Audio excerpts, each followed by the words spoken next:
Hey guys, tonight we begin with a story about blood, crowns, and boys who claim to be princes. Before we dive in, take a moment to look the video and subscribe, but only if you genuinely enjoy what I do here. Let me know in the comments where you're tuning in from and what time it is for you. It's always fascinating to see who's joining us from around the world. Now, dim the lights, maybe turn on a fan for that soft background hum, and let's ease into tonight's journey together. In 1487, a 10-year-old boy stood on a battlefield in England, crowned, declared king by bishops and nobles, leading an army of Irish soldiers and German mercenaries. His name was Lambert Simnel, and according to his supporters, he was Edward, Earl of Warwick, the rightful King of England, the true heir to the Yorkist throne. There was just one problem. The real Edward, Earl of Warwick, was locked in the Tower of London. Alive, very much not leading any armies. 4 years later, another young man appeared. This one was more polished, more convincing, more dangerous. He claimed to be Richard, Duke of York, one of the two princes who'd vanished in the Tower of London during Richard III's reign. The boy everyone assumed was murdered, dead for nearly a decade, except he wasn't dead. He was here, in Burgundy, being celebrated by European royalty, preparing to invade England and take back his throne. His name was Perkin Warbeck, and he nearly succeeded. These weren't random impostors playing dress-up. These were carefully orchestrated political operations, backed by foreign powers, supported by English nobility, funded by a woman who had every reason to want Henry VII dead, because Henry's claim to the English throne was weak, shaky, built on a battlefield victory and a strategic marriage. He knew it. Everyone knew it. And for 14 years, pretenders kept appearing, kept challenging him, kept reminding him that his crown could be taken as easily as he'd taken it. 2 boys, 2 invasions, 2 attempts to overthrow a king. One survived and spent his life as a royal servant. The other was hanged. And the king they challenged? He never stopped looking over his shoulder, never stopped waiting for the next pretender, never stopped wondering if one of them might actually be telling the truth. So settle in, this is going to take a while. August 22nd, 1485, Bosworth Field. Richard III is dead, his naked body slung over a horse, his crown pulled from a thorn bush and placed on Henry Tudor's head. Henry VII, the new King of England. Except Henry wasn't really supposed to be king. His claim to the throne was complicated, messy, the kind of claim that required a genealogy chart and a lot of creative interpretation. His mother, Margaret Beaufort, descended from Edward III, through John of Gaunt and his mistress, Catherine Swynford. Their children were born illegitimate, but later legitimised by Parliament, with one small catch, a clause that specifically barred them from inheriting the throne. So Henry's claim came through a legitimised bastard line that had been legally excluded from succession. Not exactly a strong foundation for a dynasty. His father's side was worse. Owen Tudor, a Welsh courtier who'd secretly married Catherine of Valois, the widow of Henry V. No royal blood there, just a handsome Welshman who'd caught a queen's eye. Henry knew this, everyone knew this, which is why he needed more than just his own bloodline to secure the throne. He needed a Yorkist, someone with that pure royal blood flowing through their veins, someone who could unite the warring houses of Lancaster and York, someone whose children would have an unquestionable claim. Enter Elizabeth of York, Edward IV's eldest daughter, the Yorkist princess, the girl whose brothers had disappeared in the Tower, whose father's marriage had been declared invalid by Richard III, who'd spent years in political limbo watching her family torn apart. Henry married her in January 1486, 5 months after taking the throne. The White Rose and the Red Rose united. The Wars of the Roses officially over. A new dynasty, the Tudors, born from the ashes of civil war. It was brilliant politics, a fairy tale ending. 2 rival bloodlines merged into one. Peace through marriage, stability through unity. Except it wasn't stable, Not even close. While Henry's marriage to Elizabeth gave his children legitimacy, it didn't erase his own weak claim. And it didn't eliminate the other Yorkist claimants, the people who had better claims than Henry. Purer bloodlines, stronger rights to the throne. They were still out there, still alive, still dangerous. Edward, Earl of Warwick, son of George, Duke of Clarence, Edward IV's brother. The boy had royal blood from both parents. His mother was Isabel Neville, daughter of the Earl of Warwick, the kingmaker. His father was a royal prince. By blood alone, Edward of Warwick had a better claim to the throne than Henry VII. He was 10 years old, and he was locked in the Tower of London. Henry couldn't kill him. Not yet. The boy was a child, innocent of any crime. Executing him would make Henry look like a tyrant, like someone so insecure in his own claim that he had to murder children to keep his throne. So Henry locked him away. Out of sight, out of mind. Problem solved. Or so he thought. Then there were the whispers, the rumours that refused to die, about the princes in the Tower, Edward V and Richard, Duke of York, the sons of Edward IV, the boys who'd been declared illegitimate by Richard III, who'd been moved to the Tower for their protection, who were seen playing in the gardens, until they weren't, until they vanished completely. Were they dead? Probably. Richard III had every reason to kill them. Dead princes couldn't challenge his throne, couldn't be used as figureheads for rebellions, couldn't grow up to reclaim their father's crown. Their bodies were never found. No announcement was made, no public execution. They just disappeared, which left room for doubt, for hope, for the possibility that maybe, just maybe, one or both of them had survived. And if they had survived, if one of those princes was still alive somewhere, then Henry VII's entire reign was illegitimate, because those boys had a better claim, a direct line from Edward IV, legitimate sons of a legitimate king, regardless of what Richard III had declared. This was Henry's nightmare. Not foreign invasion, not military defeat. A boy stepping forward and saying, "I'm the real heir, I'm the prince who survived, give me back my throne." And in 1487, that's exactly what happened, except the boy wasn't a prince. He was a baker's son from Oxford. His name was Lambert Simnel. He was 10 years old, and he had absolutely no royal blood whatsoever. That didn't matter, because the people backing him weren't interested in truth. They were interested in overthrowing Henry VII, and Lambert Simnel, with the right training and the right support, could become whoever they needed him to be. The conspiracy started in Oxford, a city still recovering from years of civil war, still full of Yorkist sympathisers who resented Henry's victory at Bosworth, who believed Richard III had been the rightful king, who saw Henry as a Welsh upstart with a fraudulent claim.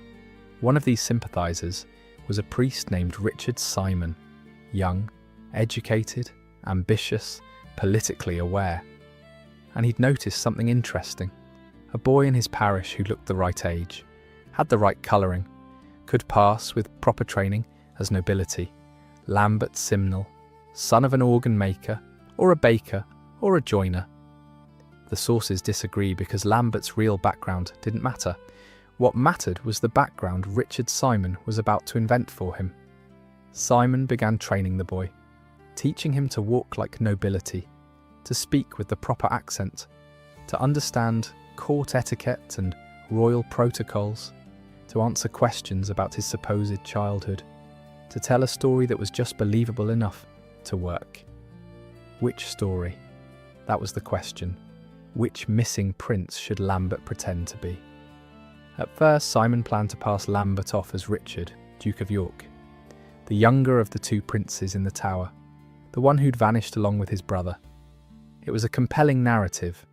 A lost prince miraculously survived, returning to claim his throne. Then Simon heard something that changed his plan. He heard that Edward, Earl of Warwick, the boy locked in the Tower, had died. The rumour was false. Warwick was very much alive, growing taller in his cell, wondering if anyone outside remembered his name. But Richard Simon didn't know that. And if Warwick was dead, then pretending to be him was even better than pretending to be Richard of York. Because Warwick's claim was stronger, clearer, less complicated by questions of legitimacy. So, Lambert Simnel became Edward of Warwick, a boy who'd supposedly escaped the Tower, who'd been smuggled out of England by loyal Yorkists, who'd been hidden away, protected, waiting for the right moment to return. It was a lie, a complete fabrication, but Richard Simon didn't need it to be true. He just needed people to believe it, and people wanted to believe. Because Henry VII's reign was not popular. Not yet. He'd raised taxes to fill a treasury emptied by war. He'd executed Yorkist supporters whose only crime was backing the wrong side at Bosworth. He'd consolidated power in ways that made the old nobility nervous. They'd traded one king for another, and this new king seemed just as determined to control them as Richard III had been. When Richard Simon started spreading the word about the real Earl of Warwick, people listened. Some believed, some pretended to believe because it was politically useful, and some just wanted an excuse to rebel. Simon took Lambert to Ireland, and that's where everything escalated. Ireland in 1487 was complicated, technically under English control, practically independent. The Irish nobility did what they wanted, paid lip service to English authority, and mostly governed themselves. And they hated Henry VII. The Irish nobility had supported the Yorkists during the Wars of the Roses. They'd backed Richard III. They'd lost when Henry won at Bosworth, and now they were looking for revenge. Any revenge, even if it came wrapped in a 10-year-old package with questionable credentials. When Richard Simon arrived in Dublin with Lambert Simnel, claiming the boy was Edward of Warwick, the rightful King of England, the Irish nobility saw their opportunity. Gerald Fitzgerald, the Earl of Kildare, led the charge. He was the Lord Deputy of Ireland, basically the King's representative, supposed to be loyal to Henry VII. Instead, he threw his support behind a 10-year-old pretender whose claim to the throne was about as solid as morning mist. Other Irish nobles joined. They didn't necessarily believe Lambert was really Warwick. They'd probably never even seen the real Warwick, but they believed in the usefulness of pretending he was, in creating chaos for Henry, in challenging a king they despised. The conspiracy gained international backing. Margaret of Burgundy, Duchess of Burgundy, sister to Edward IV and Richard III, aunt to the princes in the Tower, and the most dangerous woman in Europe, where Henry VII was concerned. Margaret hated Henry, despised him. He'd killed her brother Richard at Bosworth. He'd taken the throne she believed belonged to her family. He represented everything she'd fought against during the Wars of the Roses, and she had resources, money, connections, an entire duchy at her disposal. She'd been married to Charles the Bold, Duke of Burgundy, one of the wealthiest and most powerful rulers in Europe. He died in 1477, but Margaret remained dowager. Duchess, still influential, still wealthy, still dangerous, still holding grudges like other people held rosaries. When she heard about Lambert Simnel, about the boy claiming to be her nephew, Edward of Warwick, she didn't hesitate. She knew he was probably a fake. She wasn't stupid, but that didn't matter. What mattered was that he was useful. She sent money, lots of it. She sent soldiers, 2,000 German mercenaries under the command of Martin Schwartz, an experienced military commander who'd seen enough battles to know this one was probably doomed, but paid well enough not to care. She sent weapons, supplies, and her explicit blessing. This wasn't a ragtag rebellion anymore. This was a serious military threat. Irish nobles, German mercenaries, Burgundian gold, all backing a 10-year-old boy who claimed to be king. And in May 1487, in Dublin, that boy was crowned. The scene must have been absurd. Dublin's Christ Church Cathedral, packed with Irish nobility, bishops in full regalia performing a ceremony they knew was theatre. Gerald Fitzgerald, the Earl of Kildare, placing a crown on the head of a 10-year-old baker's son, proclaiming him Edward VI, King of England and Ireland. The crown they used wasn't even real. It was borrowed from a statue of the Virgin Mary, because they didn't have an actual crown. Because real kings don't usually need to borrow jewellery from religious statues, but that didn't matter. The symbolism was clear. Lambert Simnel, whoever he really was, had just been proclaimed king by Irish nobility and anointed by the church. It was a direct challenge to Henry VII, a declaration that his reign was illegitimate, that the real king had returned, that the throne would be taken back. Lambert probably didn't understand what was happening. He was 10. He'd been trained to play a role, to speak certain words, to stand a certain way.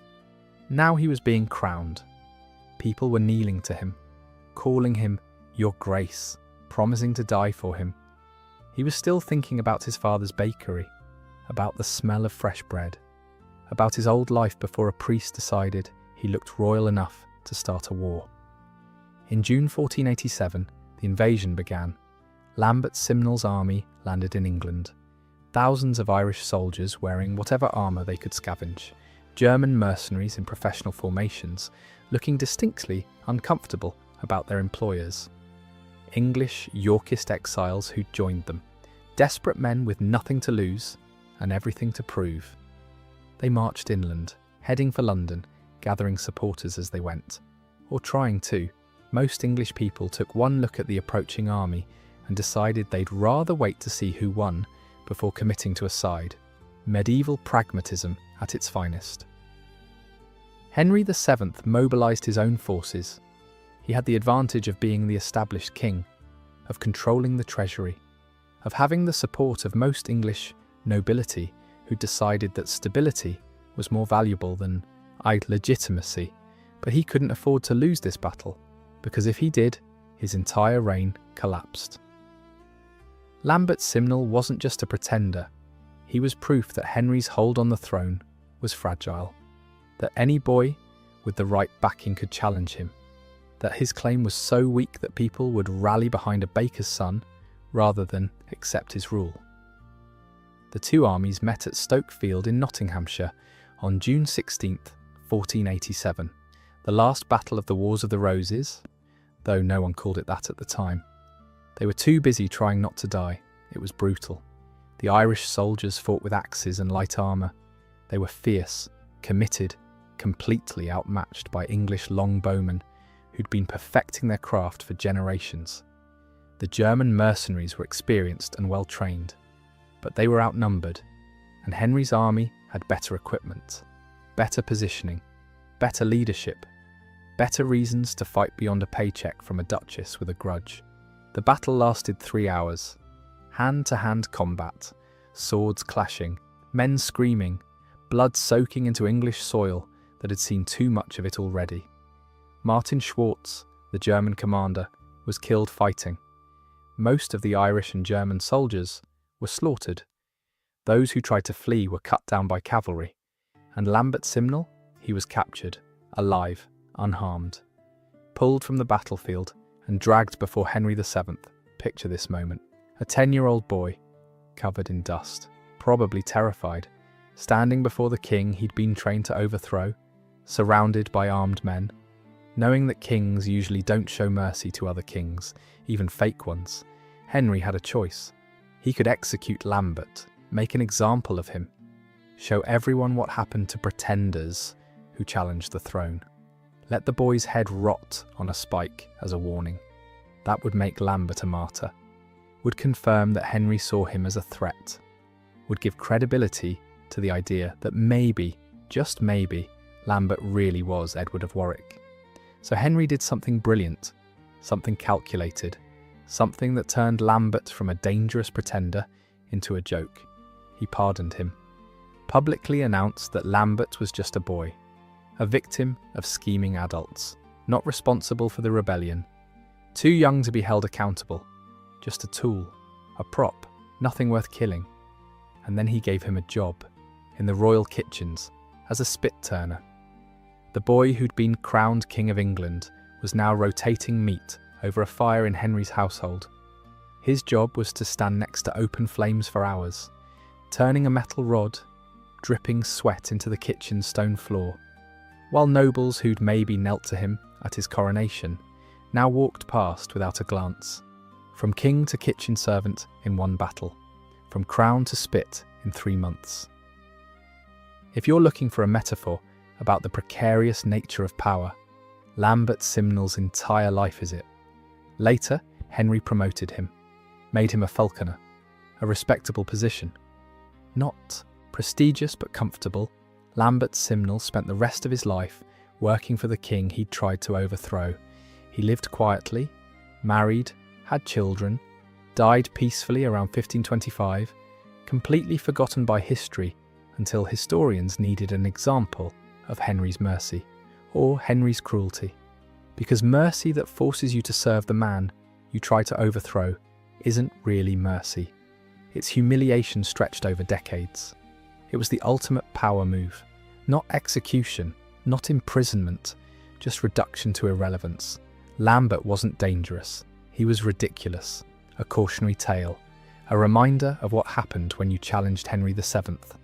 The message was clear. The real Earl of Warwick was still in the Tower. Still alive. Henry made sure people knew that. Paraded the real Warwick through London. Let people see him. Prove that Lambert had been a fake all along. The real Edward of Warwick must have had questions. There was a boy pretending to be me, leading an army, and nobody told me. I'm right here. I've been right here for 2 years. Did anyone think to check? Nobody answered. Because nobody cared what Edward thought. He was in the Tower. That was the point. The conspiracy was crushed. The pretender was reduced to a kitchen servant. Henry's throne was secure for about 4 years. Because in 1491, another young man appeared. This one was older, more sophisticated, more convincing, and his claim was far more dangerous than Lambert Simnel's had ever been.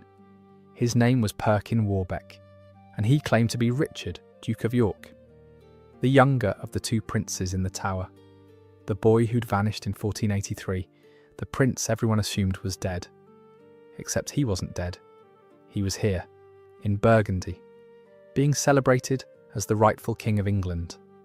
And this time, the conspiracy wasn't led by an ambitious priest. It was orchestrated by the same woman who'd backed Lambert Simnel, Margaret of Burgundy, and she'd learned from her mistakes. Perkin Warbeck's origins are murky, deliberately so. That's part of what made him dangerous. He told a detailed, compelling story about his identity. But the truth? Nobody knows who he was. Not really, not for certain. And that ambiguity is what made him so much more effective than Lambert. What we do know is where he came from. Tournai, a city in the Low Countries. His father was either a boatman, a customs official, or a minor merchant, depending on which source you believe.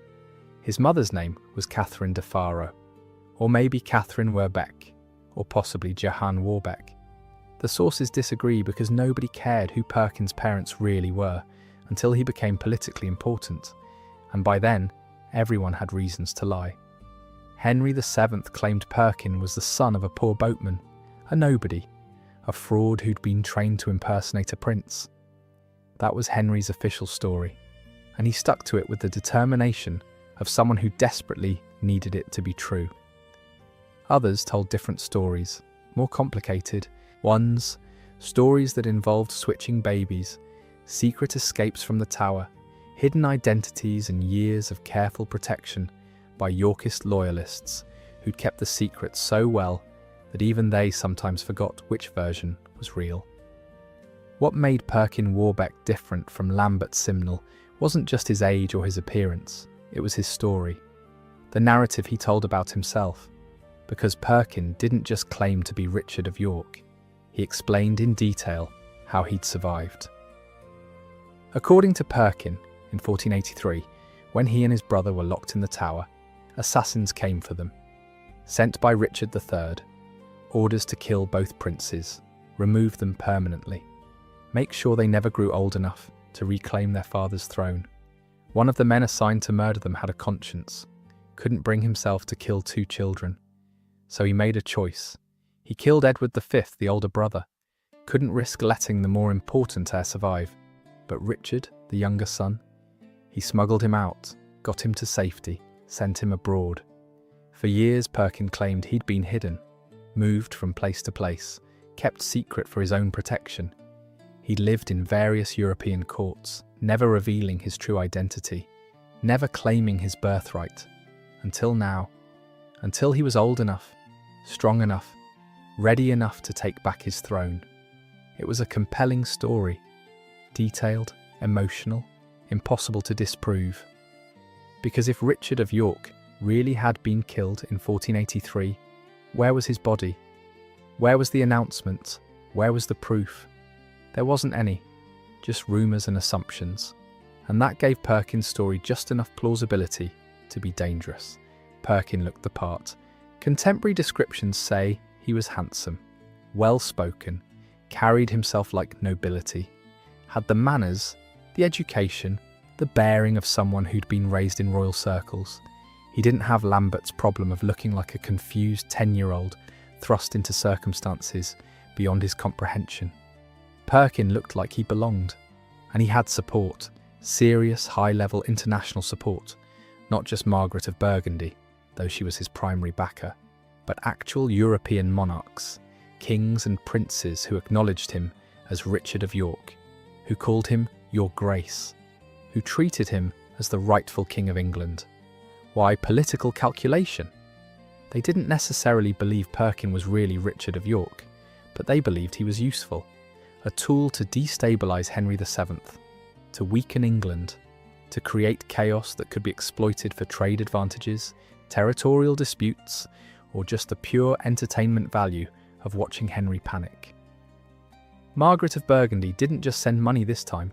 She trained Perkin herself, personally instructed him in Yorkist family history, taught him details about Edward IV's court, about Elizabeth Woodville, about the daily routines, the private jokes, the family quirks that only someone who'd lived that life would know. She drilled him on his supposed childhood, made him memorise which bedroom he'd slept in, what games he'd played with his brother, what his mother's favourite perfume smelled like, what his father had said on his deathbed. She introduced him to European royalty, presented him at courts across the continent, vouched for him, used her status as the aunt of the real Richard to legitimise this young man's claims. And it worked. People believed her, or pretended to believe her, or found it politically convenient to believe her. In 1492, Maximilian I, the Holy Roman Emperor, recognised Perkin as Richard IV of England, invited him to his court, treated him with royal honours, gave him a place at the table usually reserved for actual monarchs. In 1493, James IV of Scotland did the same, welcomed Perkin to Edinburgh, gave him a pension of £1,300 a year, married him to a Scottish noblewoman, Lady Catherine Gordon, a woman of such beauty and grace that even Perkin's enemies later admitted she was too good for whoever he actually was. This wasn't a ragtag conspiracy like Lambert's Simnel. This was diplomatic recognition from major European powers. This was legitimacy, or the appearance of it. An appearance in medieval politics was often as good as reality. Henry VII was terrified. He'd dealt with Lambert's Simnel easily. A boy with limited support. A conspiracy that collapsed after one battle. But Perkin Warbeck was different. He had years of build-up, international backing, a compelling personal narrative. And he wasn't going away.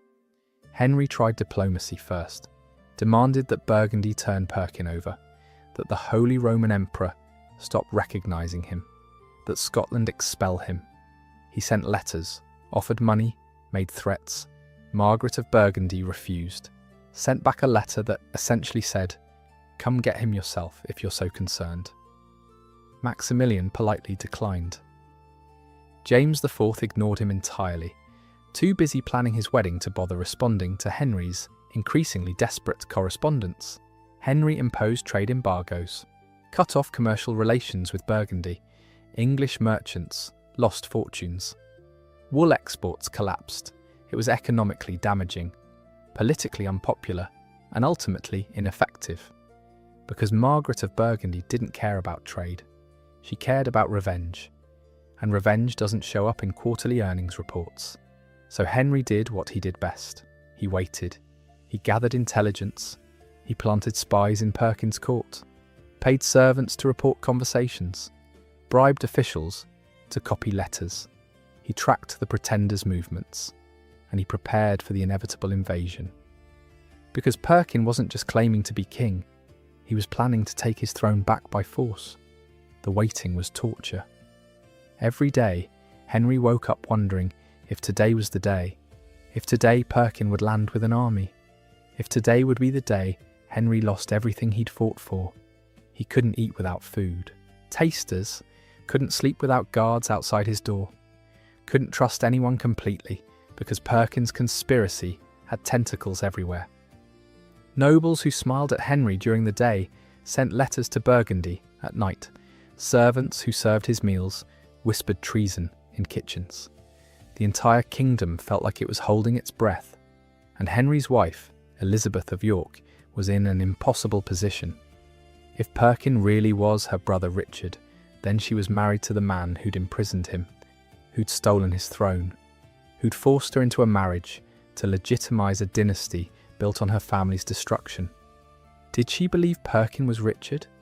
Did she lie awake wondering if her little brother was alive? If he'd grown into the handsome young man Margaret of Burgundy kept presenting to European courts? The records don't say.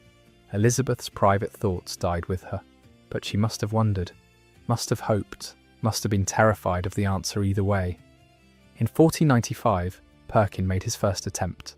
He sailed from Flanders with a small fleet, ships purchased with Margaret's money, and crewed by men who'd been promised land and titles when the rightful king reclaimed his throne. They landed on the coast of Kent, expected English Yorkists to rally to him, to flock to the banner of their lost prince, to rise up against Henry, the usurper. They didn't. Henry's spies had warned him. His soldiers were ready. Perkin's forces were met with overwhelming resistance before they'd even secured the beach. Arrows fell like rain. Men died in the surf. The invasion collapsed before it began. Perkin never even made it off the beach, retreated back to his ships, sailed away while Henry's soldiers shouted insults from the shore, fled to Ireland. In Ireland, Perkin had more luck. The Irish nobility still hated Henry, still resented English control, and they were willing to support anyone who challenged Henry's authority. They'd backed Lambert's Simnel. That hadn't worked, but maybe this time, maybe with a more convincing pretender. Perkin laid siege to Waterford, tried to capture the city, use it as a base for further operations. His forces surrounded the walls, cut off supplies, prepared for a long siege. Henry's forces arrived faster than expected. The siege failed. Perkin fled again, this time to Scotland. And James IV of Scotland didn't just welcome him, he embraced him, treated him as a brother monarch, gave him a wife from Scottish nobility, threw feasts in his honour, called him cousin, and planned a joint invasion of England. James had his own reasons. He wanted to weaken Henry, wanted to create chaos on the English border, wanted to prove Scotland was a power to be reckoned with. Perkin was his excuse, his justification, his weapon. In September 1496, Perkin and James led an army across the Scottish border, raided English territory, burned villages, took prisoners, proclaimed that Richard IV had returned to reclaim his throne. The Scottish soldiers were brutal. They weren't there to win hearts and minds. They were there to loot, to destroy, to take everything they could carry and burn the rest. English villages burned. Farmers were killed or displaced. Women and children fled south, refugees in their own country.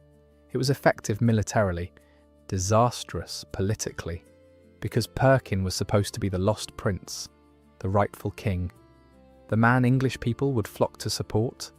Instead, when he saw Scottish soldiers burning English villages, looting English farms, terrorising English civilians, he was horrified.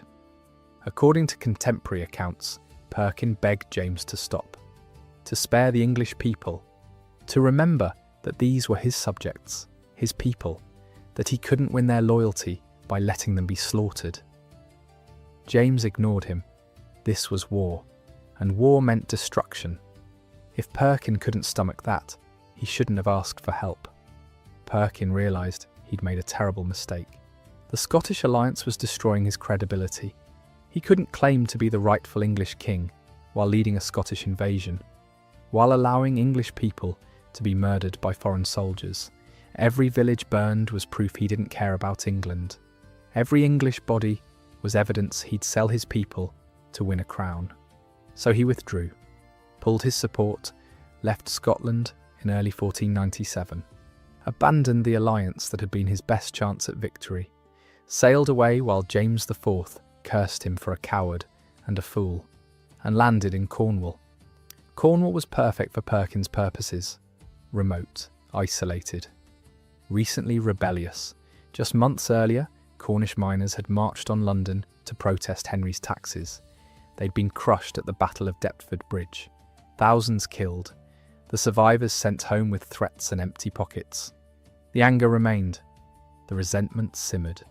Cornwall felt abandoned by England, taxed without representation, ignored until London needed money or soldiers. They hated Henry VII with the pure rage of people who'd been promised change and received only more of the same. When Perkin landed in September 1497, claiming to be Richard IV, the Cornish rallied to him. Not because they believed he was the lost prince, most of them probably didn't care who he was, but because they hated Henry VII, and Perkin was their weapon against him. Perkin's army grew. Thousands of Cornishmen joined. They marched inland, captured several towns, proclaimed Richard IV as king, headed toward London. This was it, the moment Perkin had been building toward for 6 years. The army he needed, the support he'd craved, the chance to take his throne. And then reality hit. Henry's army was coming, a professional force, well-trained, well-equipped, loyal to the established king. These weren't Irish farmers or German mercenaries fighting for pay. These were English soldiers who decided stability was worth more than legitimacy. At Taunton, Perkin's nerve broke. He looked at his army. Cornish miners with agricultural tools, fishermen with clubs, a few knights with outdated armour. Brave men, committed men, dead men if they faced Henry's forces in open battle. He realised he was about to face the same fate as the rebels at Deptford Bridge. Slaughter, execution, public humiliation, his head on a spike, his wife a widow, his name a joke. So he ran. In the middle of the night, left his army sleeping, left his wife in their camp, fled to Beaulieu Abbey, claimed sanctuary. His wife, Lady Catherine Gordon, was captured the next morning. Woke up to find her husband gone and Henry's soldiers surrounding the camp. She was taken prisoner, treated with surprising respect, probably because Henry wasn't sure whether she'd married a pretender or a prince. Perkin's army surrendered. Most were pardoned. Some were hanged as examples. The rebellion collapsed again. For weeks, Perkin hid in the abbey, technically protected by sanctuary laws, legally untouchable. Churches were supposed to be safe havens. Even kings couldn't violate sanctuary without excommunicating themselves. But Henry's soldiers surrounded the building, camped outside, waited. Perkin wasn't going anywhere. He had no food except what monks brought him. No escape route, no plan. Just stone walls and prayers. The monks must have been thrilled. Yes, this is exactly what we wanted. A pretender to the throne, hiding in our abbey, while the king's army camps in our gardens. This will definitely not cause us any problems. Henry offered him a deal. Leave sanctuary voluntarily. Confess. Admit that you're not Richard of York. Tell the truth about who you really are, and I'll spare your life. Perkin had no choice. He was trapped, starving, terrified.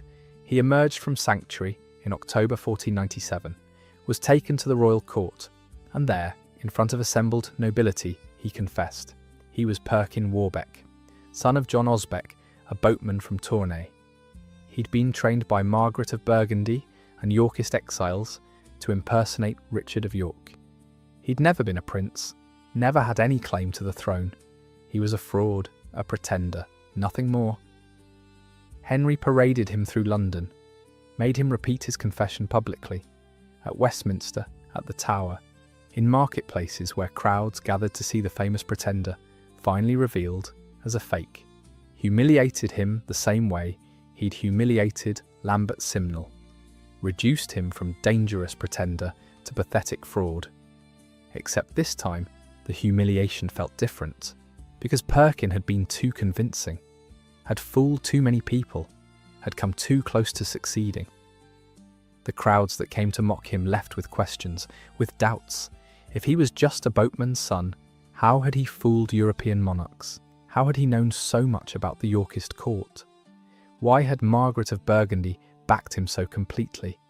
Why had James IV married him to Scottish nobility? The confession answered nothing. It just raised more questions. Henry kept Perkin at court, under guard, watched constantly, a prisoner in all but name. He was housed comfortably, fed well, treated with basic dignity, but he couldn't leave, couldn't speak freely, couldn't do anything except exist as proof of Henry's victory. Lady Catherine Gordon was kept at court too, but treated as an honoured guest, given apartments, a pension, respect. Henry made sure everyone knew she was welcome, that she had his protection, that her husband's crimes didn't reflect on her. Why? If Perkin was just a fraud, why treat his widow so well? Unless Henry believed, or worried, that Perkin might have been telling the truth, that he really was Richard of York, and executing the rightful King of England was bad enough without also persecuting his widow. The paranoia never left. Henry slept poorly, ate carefully, trusted no one completely.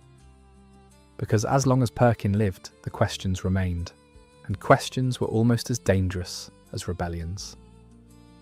Perkin Warbeck was housed in the Tower of London, not in the dungeons where common criminals rotted in their own waste, not in cells with iron bars and no light, but in comfortable apartments. Guarded, yes. Restricted, absolutely. But not imprisoned in the traditional sense. He had furniture, windows, books if he could read, food that didn't crawl.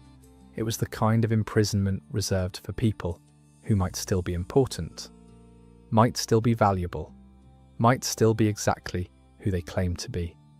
He was joined by someone else, Edward, Earl of Warwick, the real Earl of Warwick, the boy who Lambert Simnel had pretended to be. He'd been locked in the Tower since 1485, 12 years. His entire adolescence spent behind walls. His entire youth measured in stone and silence. Edward was now 24 years old. He'd been locked up since he was 10. He had no memory of freedom, no experience of the outside world, no education beyond basic reading and whatever the guards felt like teaching him between shifts. He was, by all accounts, simple, underdeveloped, broken by years of isolation. Contemporary descriptions say he could barely carry on a conversation, didn't understand basic political concepts, seemed almost childlike despite his age. Institutionalization does that. Locks you up at 10, by 24, you're not fully human anymore. Just a creature who knows walls and guards and the same stone room you've been staring at for over a decade. Putting Perkin and Edward together was either spectacularly stupid or deliberately calculated, because two claimants to the throne, both locked in the Tower, both with nothing to lose, were obviously going to talk, plan, conspire, or at least that's what someone would report. Eventually, when it became convenient. And that's exactly what happened. Or at least, that's what Henry's spies reported. In 1499, Perkin and Edward allegedly planned an escape. They'd bribe guards, steal keys, get out of the Tower, flee to sanctuary. From there, they'd rally. Supporters, try again to overthrow Henry. The plot was discovered, or maybe it was manufactured. Nobody knows, because the evidence came entirely from confessions extracted under torture and testimony from people loyal to Henry, who had every reason to tell him exactly what he wanted to hear. Did Perkin and Edward really plot an escape, Possibly. They certainly had motivation. Perkin had already proven he'd rather run than face execution.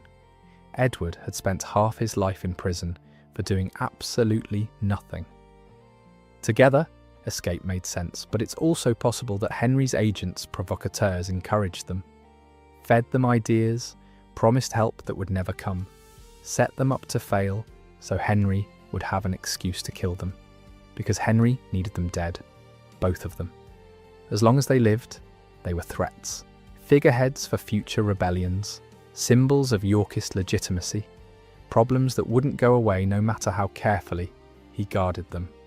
Lambert Simnel had been harmless, a baker's son with no real claim, no international support, no compelling narrative.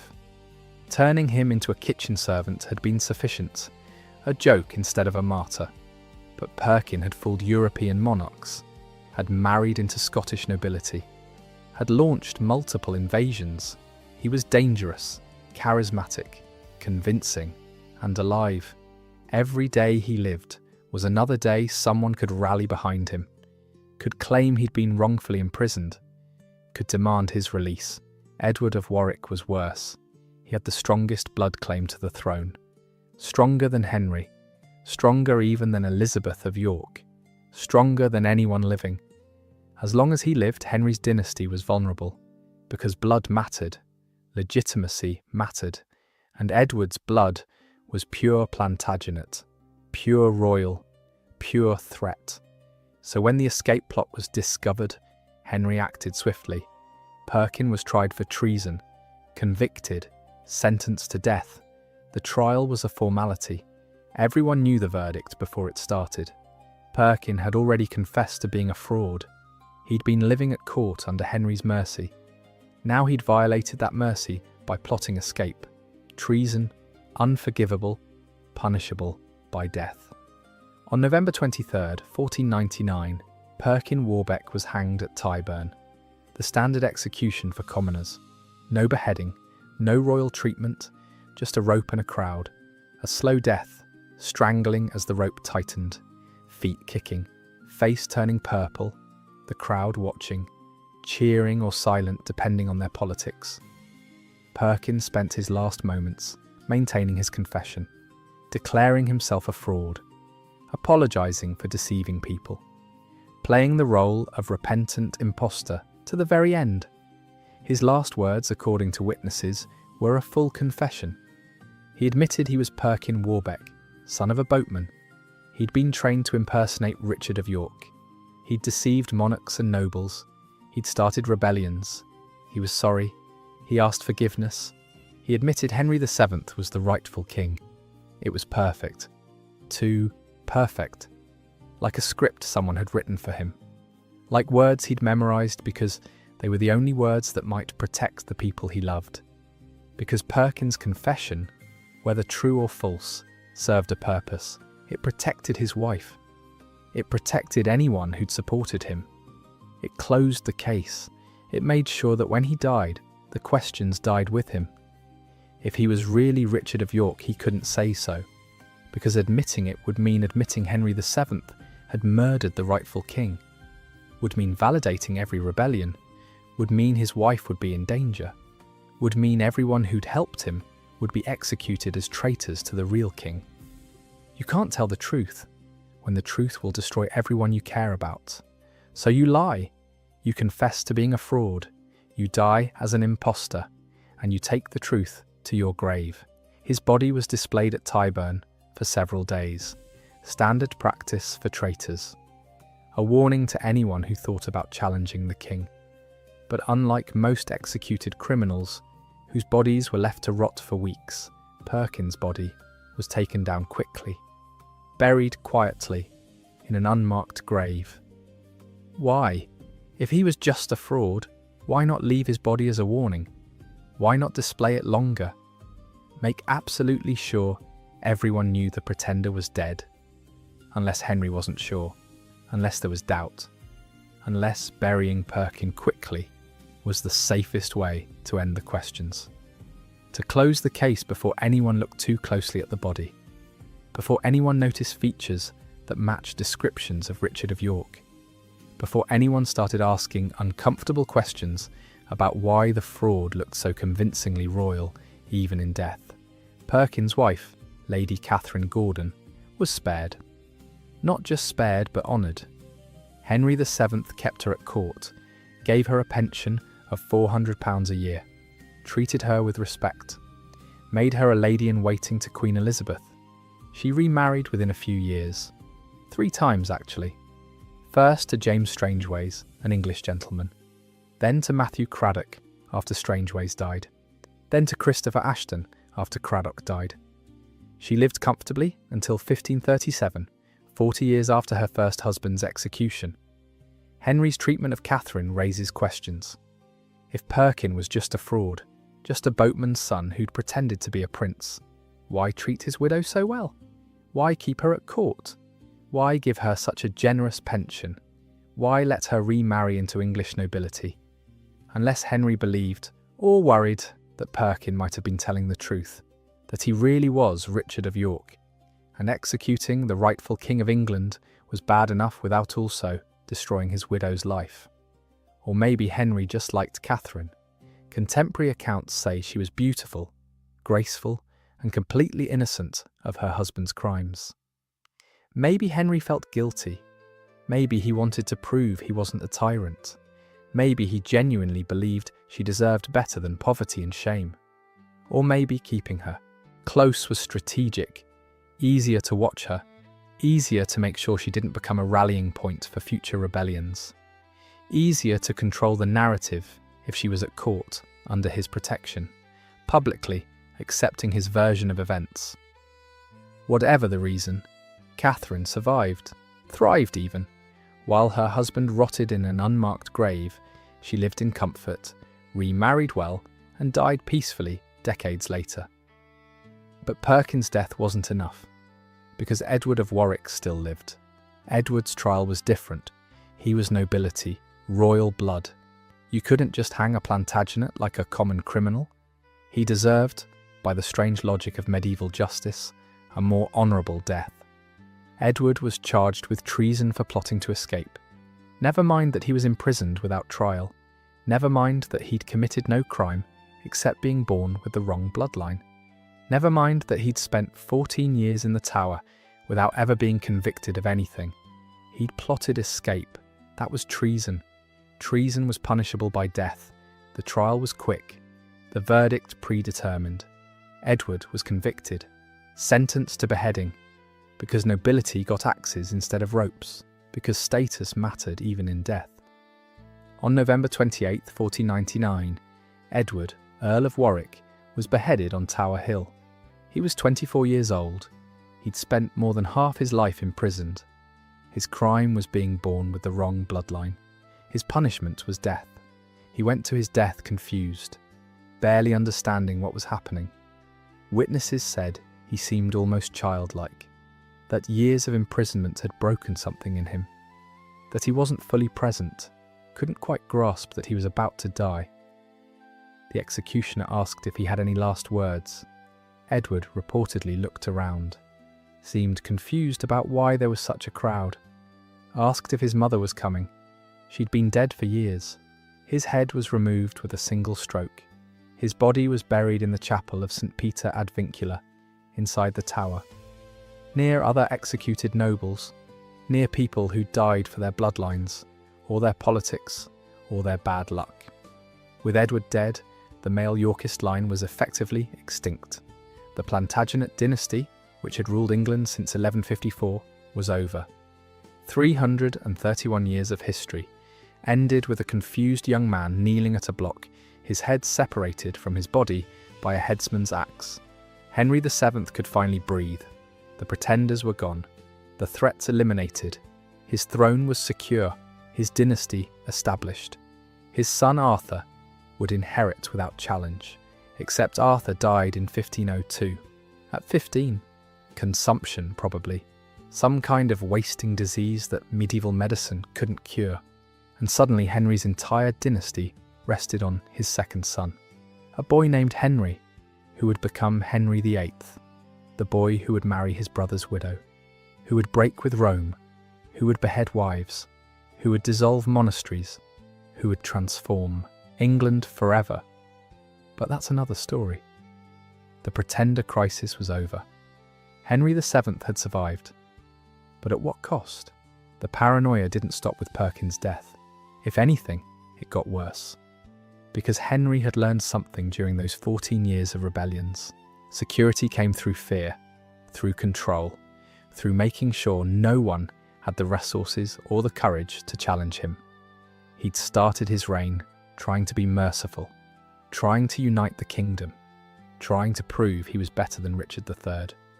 But mercy got him Lambert Simnel, got him Perkin Warbeck, got him invasion after invasion after invasion. So Henry changed strategies, became harder, more suspicious, more ruthless. He increased taxes massively, found every possible legal loophole to extract money from his nobles, created new laws that let him fine people for infractions so minor they could barely avoid them, accumulated a fortune in the royal treasury by systematically bleeding his nobility dry. Why? Because poor nobles couldn't fund rebellions, couldn't raise armies, couldn't back pretenders. Henry's financial policies weren't just about enriching himself. They were about preventing future threats, about making sure no one had enough money to challenge him. Every noble who paid a fine was a noble who couldn't afford mercenaries. Every confiscated estate was one less base for rebellion. Every empty treasury was one more guarantee of Henry's security. He established the Court of Star Chamber, a royal court that operated outside common law, that could prosecute nobles without juries, without the protections traditional courts offered. It was efficient, terrifying, and completely under Henry's control. Nobles accused of crimes couldn't demand trial by their peers, couldn't hide behind legal protections. The Star Chamber could convict them on evidence that wouldn't hold up in regular courts, could fine them into poverty, could destroy them without giving them any way to fight back. It was justice as weapon, law as control, and it worked. He created a network of spies, informants in every major household, people reporting on conversations, movements, suspicions. England became a surveillance state before the term existed. Servants spied on their masters. Masters spied on their guests. Everyone watched everyone else, knowing that one wrong word could be reported, could be investigated, could lead to fines, imprisonment, or execution. Trust became a luxury. Paranoia became survival. Henry had created a kingdom where everyone was afraid, and that fear kept him safe. He married carefully, strategically. His eldest son Arthur married Catherine of Aragon, daughter of Ferdinand and Isabella of Spain, a powerful alliance that brought Spanish support and legitimacy. When Arthur died, Henry forced his second son, young Henry, to marry Catherine instead. Couldn't waste that Spanish alliance, couldn't let all that diplomatic work go to nothing just because his heir, inconveniently, died. His daughter Margaret married James IV of Scotland, the same James who'd backed Perkin Warbeck. Henry turned an enemy into family, neutralised Scotland through marriage rather than war, made it so that any Scottish attack on England would be an attack on the Scottish king's own family. It was brilliant, cold, calculating. Every marriage was a treaty. Every child was a diplomatic tool. Love had nothing to do with it. Security was everything. It worked. For the rest of Henry's reign, there were no more pretenders, no more invasions, no more serious challenges to his authority. But he never relaxed, never stopped being suspicious, never stopped worrying that another young man would appear, claiming to be a lost prince, claiming to have the real right to the throne.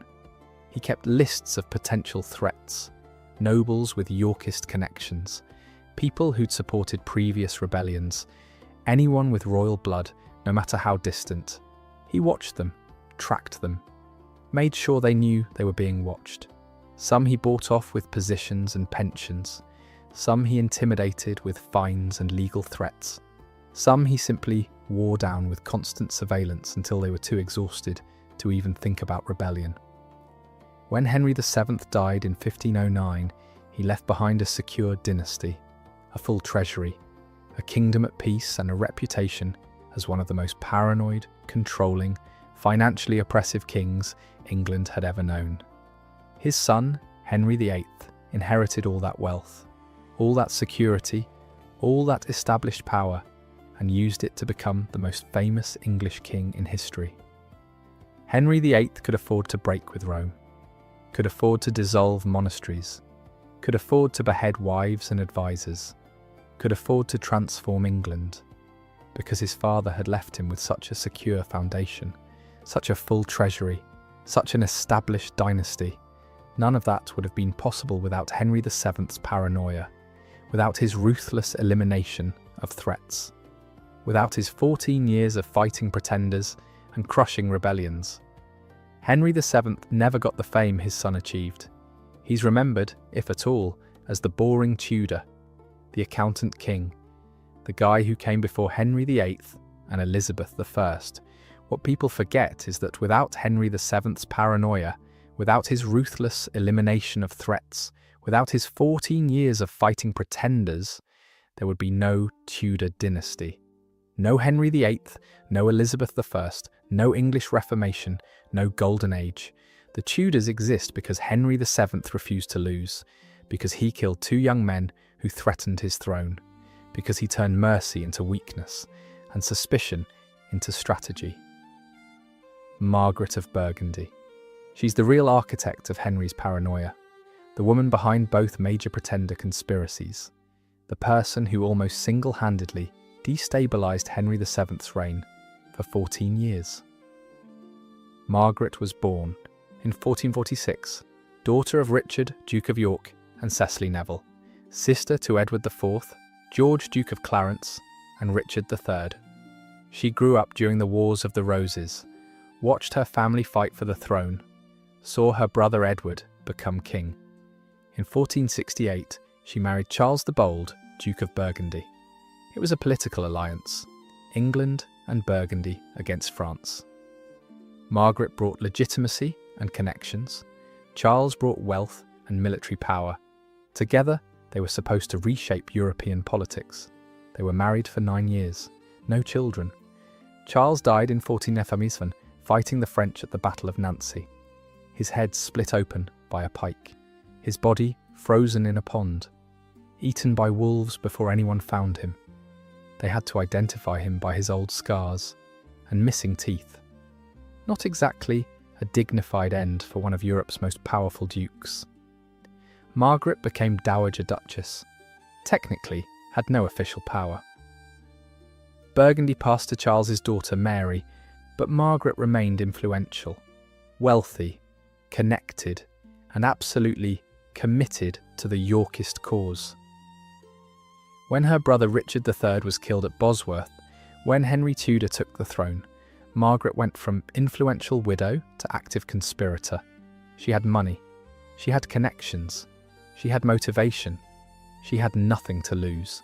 No husband to disapprove, no children to protect, no reason to be cautious, just rage and determination and the resources to act on both.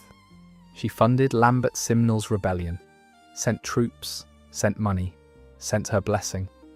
When that failed, she didn't stop, didn't even slow down. She just planned better, prepared more carefully, found a more convincing pretender. Perkin Warbeck was her masterpiece. She didn't just back him financially. She trained him personally, taught him everything about the Yorkist court, about Edward IV, about life as a prince, about details only someone who'd lived in that world would know.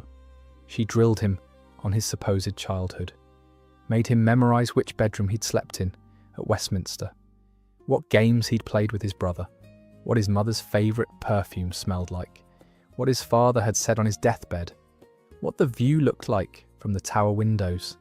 She taught him how to walk, how to hold a wine cup, how to greet nobility, how to bow, not too deep, you're a prince, not a servant, how to accept loyalty without seeming desperate for it. She introduced him to European royalty, presented him at courts across the continent, vouched for him, called him nephew, treated him as family, used her considerable influence to legitimize his claims. And it worked. People believed her, or pretended to believe her, or found it politically convenient to believe her. Was she lying? Did she know Perkin was a fraud?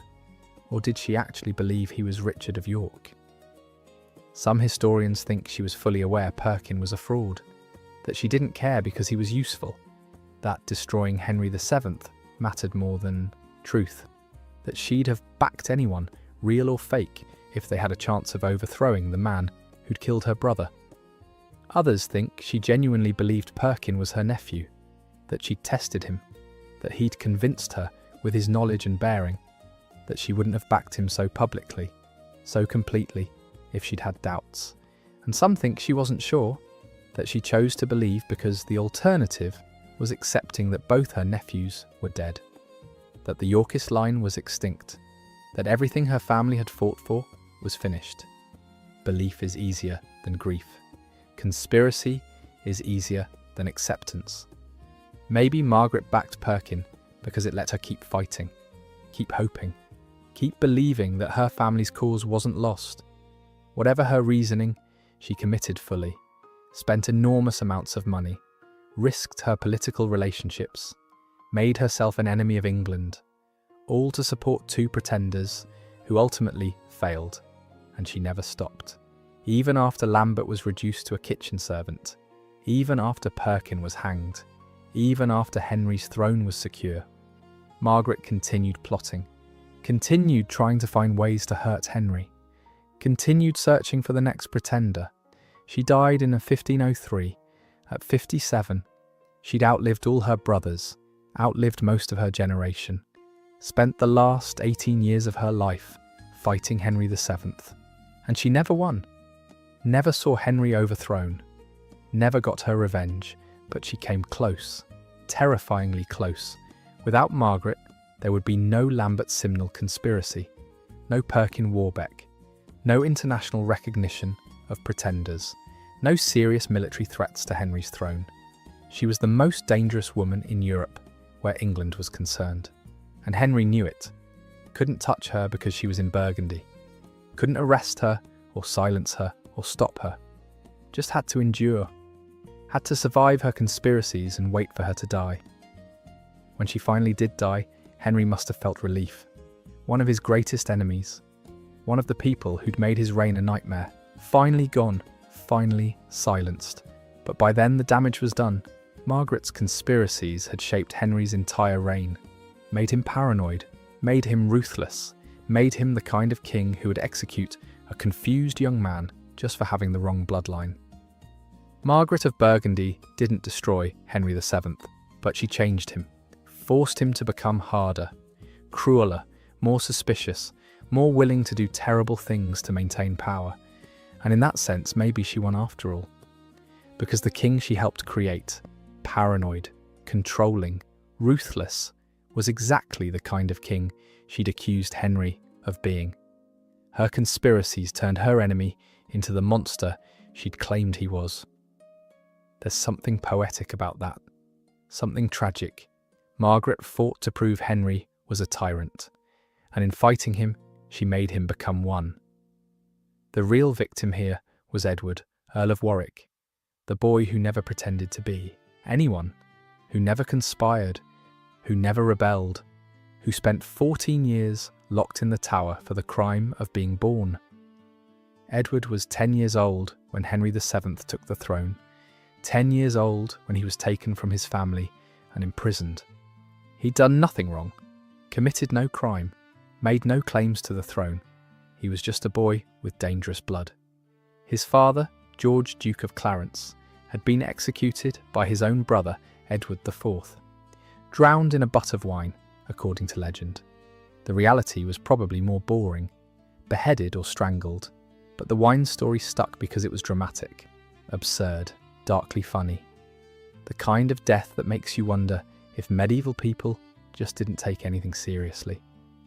George had been a traitor, had conspired against his brother multiple times, had backed Warwick the Kingmaker against Edward, had switched sides repeatedly during the Wars of the Roses, had been such a consistent problem that Edward finally solved it with execution.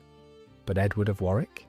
He was just a child, hadn't done anything, hadn't had time to become a problem, was just there, existing, with royal blood and a potential claim to the throne. That was enough. Henry couldn't kill him immediately, would look like a tyrant, like someone so insecure he'd murder children. But he couldn't release him either, too dangerous, too much potential as a figurehead for rebellions. So Henry locked him away, in the tower, out of sight, out of mind, let him grow up in captivity while England forgot he existed. Think about being Edward. 10 years old, your father is dead. Your mother is dead. You're taken from whatever home you had. Locked in a stone tower. Told you're being kept safe, for your own protection. Days turn into weeks. Weeks turn into months. Months turn into years. You're fed. You're housed. You have guards who watch you constantly. But you're alone. No education beyond basic literacy. No friends. No family, no future. You watch the seasons change through narrow windows. Watch birds fly past, free in a way you'll never be. You try to remember what your life was like before, what your family looks like, what freedom felt like. But the memories fade, become unclear. Reality is these walls, these rooms, these guards, this endless, pointless existence. You're not a prisoner. You haven't been convicted of anything. You're just being kept, like a dangerous object. Something that might be needed later, or might need to be destroyed. But for now, just stored. Forgotten.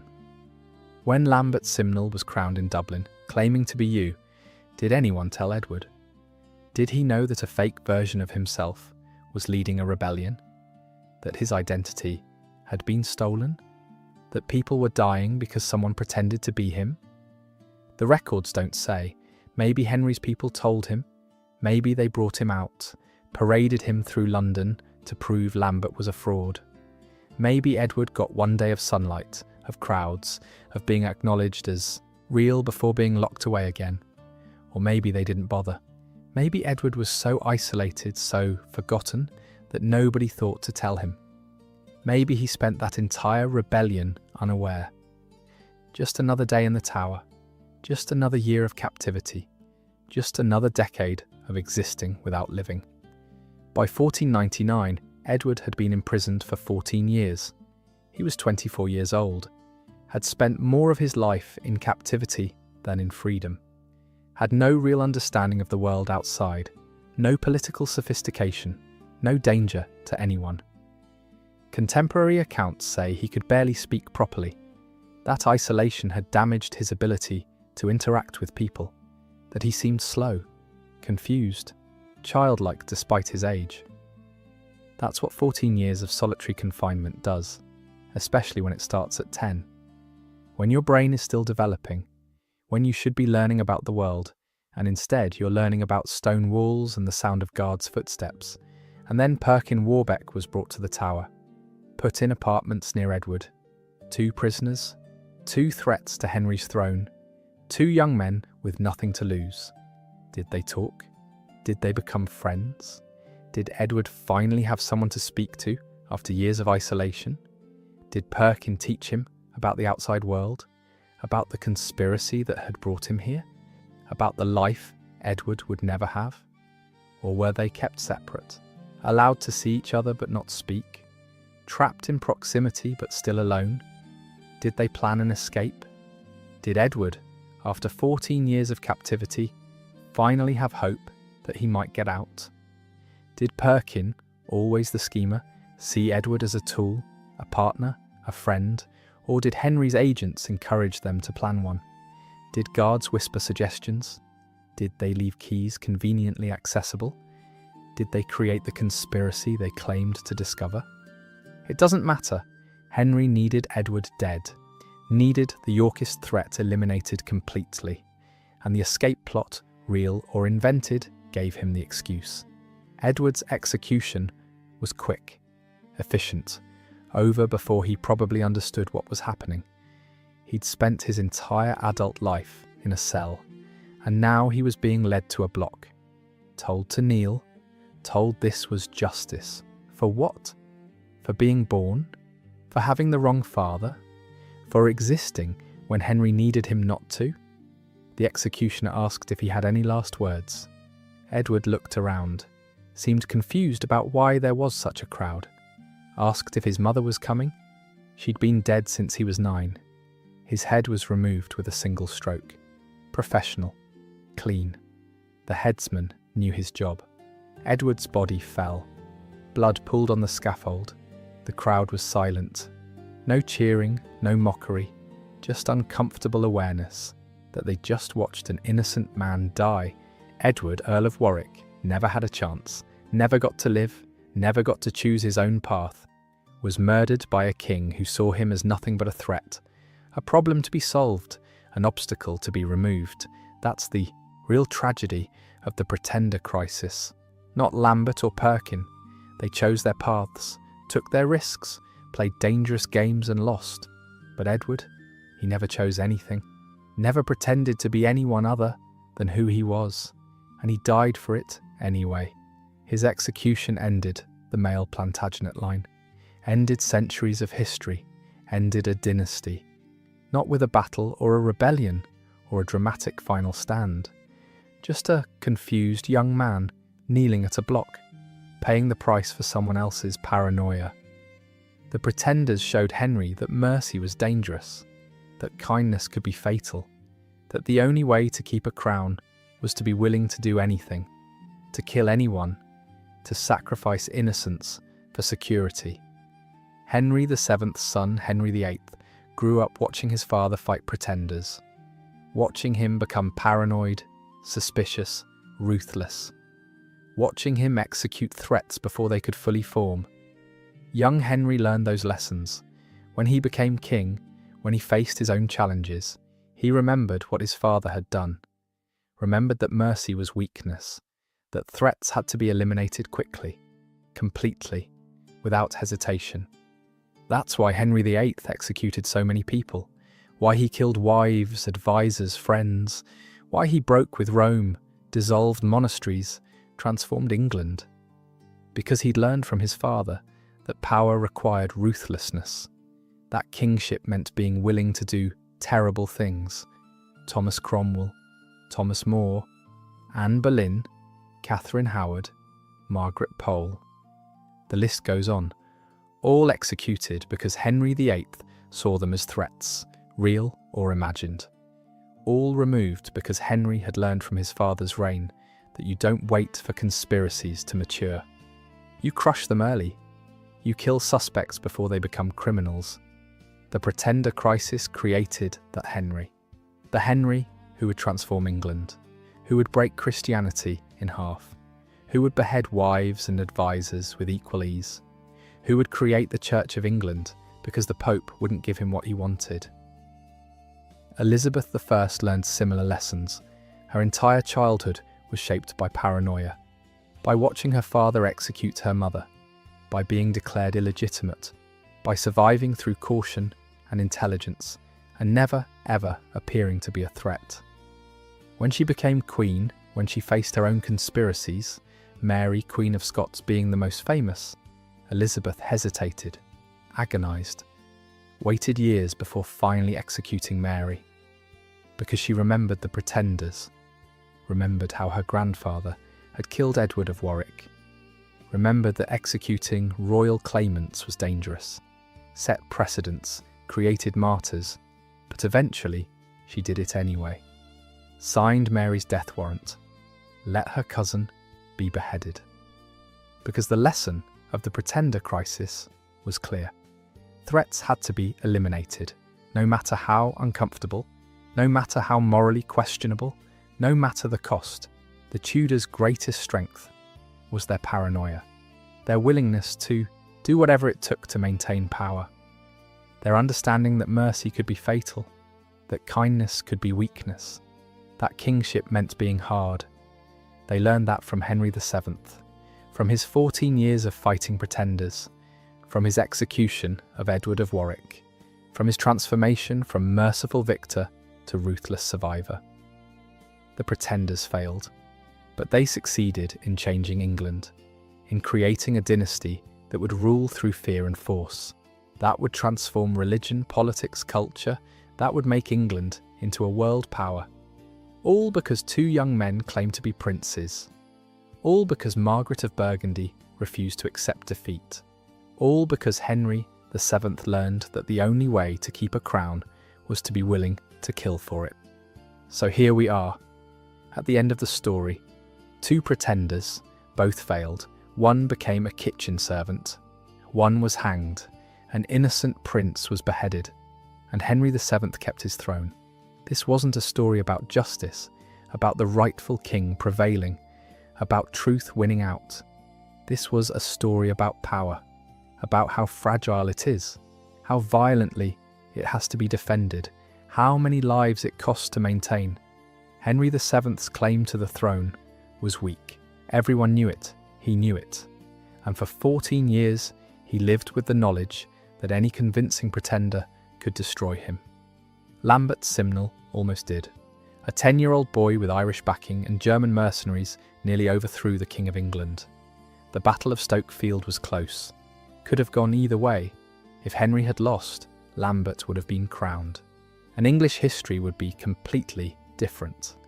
The Tudors would be a footnote, a failed dynasty that lasted less than 2 years.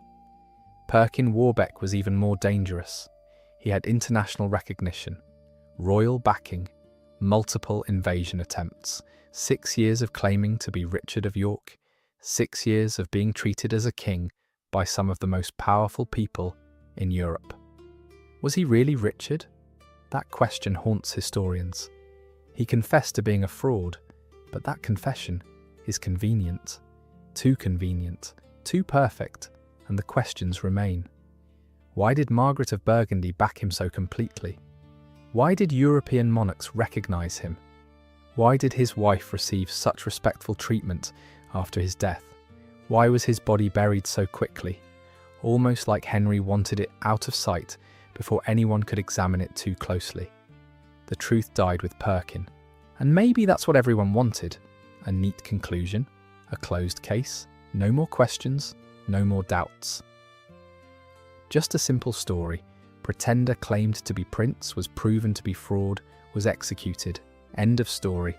But historians still argue, still debate, still wonder if maybe, just maybe, Henry VII hanged the rightful King of England. If maybe the Tudors' entire dynasty was built on the execution of the prince they claimed never existed. There's no way to know. Perkin's body was buried in an unmarked grave. No one recorded where, no one preserved it. It's gone, lost to time, like the truth about who he really was. What we do know is this: the pretenders nearly succeeded, nearly destroyed Henry VII, nearly ended the Tudor dynasty before it began. They failed because of luck, because of timing, because Henry was slightly better at politics than his enemies, but it was close, terrifyingly close, and Henry knew it, spent the rest of his life knowing it, became harder, more paranoid, more willing to kill, because he understood that his throne was never truly secure, that another pretender could always appear, that his claim would always be vulnerable. That's why he executed Edward of Warwick, why he killed an innocent young man who'd never conspired, never rebelled, never done anything except exist with royal blood. Because in the end, Henry chose power over justice, security over mercy, his dynasty over one young man's life. The Tudors ruled for another century after Henry VII's death. They transformed England, changed religion, expanded power, created an empire, all built on the foundation Henry created, all made possible by his paranoia, his ruthlessness, his willingness to do terrible things. The pretenders showed him that mercy was dangerous, that kindness could be fatal, that the only way to keep a crown was to be willing to do anything. And he learned, became the king he needed to be, brutal, calculating, paranoid, successful. His son and granddaughter would follow that example, would execute threats without hesitation, would transform England through force and fear, would build an empire on the foundation Henry created, all because of two young men who claimed to be princes, all because of Margaret of Burgundy's refusal to surrender, all because Henry VII learned that power comes at a price, and he was willing to pay it. So tonight, when you think about the pretenders, think about Lambert Simnel, rotating meat in a royal kitchen. A boy who'd been crowned king, reduced to a servant, living proof of Henry's mercy, or Henry's cruelty, depending on how you look at it.